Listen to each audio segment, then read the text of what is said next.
Landwyd is Vrouedag vandag gevier en vanaand op Prontuit gesels ons met 3 merkwaardige vroue wat elkeen hulle kleim in hulle onderskeie velde afgesteek het. 3 uiteenlopende, indrukwekkende vroue.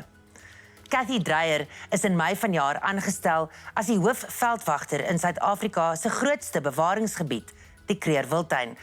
Sy is die eerste vrou wat die rol vervul. Cathy staan bekend as die Rhino Whisperer en het in 2016 die gesogte Task-toekenning vir bewaring van Sir David Attenborough en Prins William ontvang.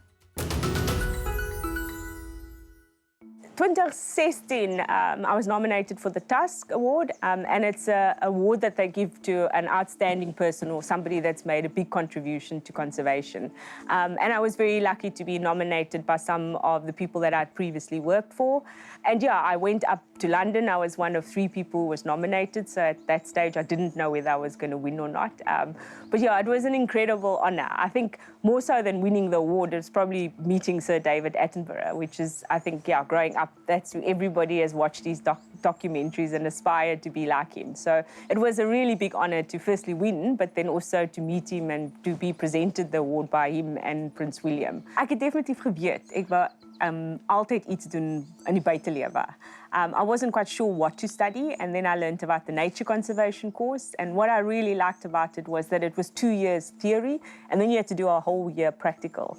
En toe ek my prakties moet doen, het ek besluit om baie ver van die Kaap af te gaan, en ek het in Olifantpark gaan werk. Na my praktiese jaar permanent by Sanparks begin werk en nooit weer geloop nie. By Addo het ek baie werk met swart renosters gedoen, en toe my praktiese jaar, die einde van my praktiese jaar, het hulle vir my kom vra as ek nie by die wildvangs permanent wil werk nie. Ons werk was maar net om van park tot park toe te gaan en alles te vang. Ons het al die massavangs in Kree gedoen, so ons het elke jaar 2 maande hier kom spandeer, maar dit is alles, van olifante tot springbokke vang. En na ander parke toe te vat, so toe Namakwa en Richtersveld, daai tipe parke wild nodig gehad, het ons by een park gaan vang, om wild te verkoop, maar ook om oorsee te vat of in Afrika toe te vat. So ek het baie met swart renosters gewerk en 'n geleentheid gekry om swart renosters terug na die Okavango Delta toe te vat, na Malawi, Tanzanië, oral. So yeah, dit was 'n groot voorreg. I think what I enjoyed the most was it was a very tight little team, and you basically lived, ate and slept together. Swart renosters veral, you know, they've got a very bad reputation for being very grumpy and aggressive. Om hulle mak te maak is 'n proses. So jy vat 'n dier wat nog nooit mense gesien het, nie diesel of voertuie geryk het nie, en jy sit hom in 'n hok.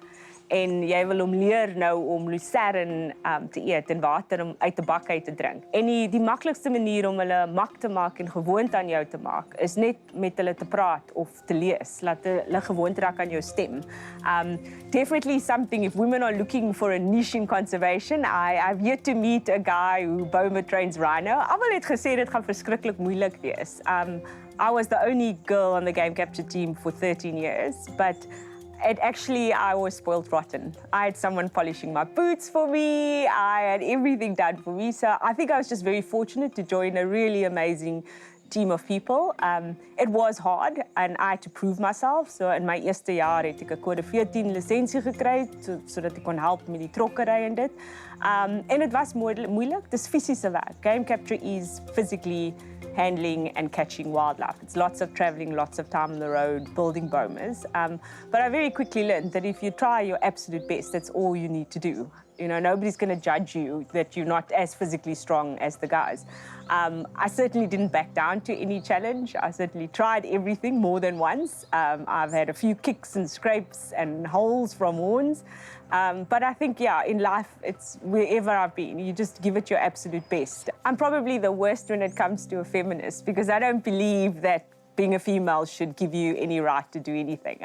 I'd like to believe that I've just worked really hard to get where I am. I think we're as capable, and then just to know your limits. There are certain things that are maybe physically more challenging, but there certainly isn't anything that you cannot do. And like I said, if you just give your absolute best. There was obviously a lot of hype with being the first female head ranger.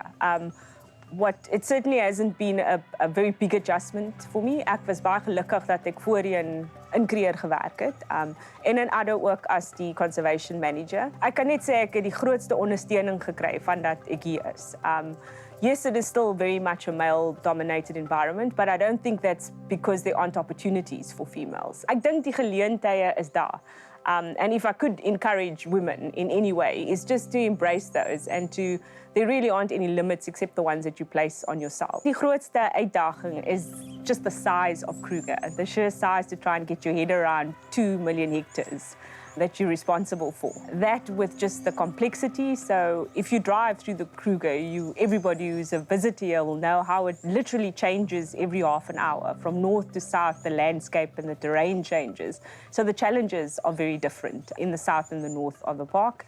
And then I think with COVID, ons het baie min besoekers gehad, niks oorsee besoekers. And Sandparks makes 80% of its income from tourists. So hierdie afgelope 18 maande was baie moeilik vir die park. And we've had to rely on a lot of funding or donations of people that want to help. So I think the size combined with coming in during the COVID pandemic, and all of us have felt it, but just trying to sustain the size of this operation with very limited funding. We've got 400 field rangers, but they have to cover 2 million hectares.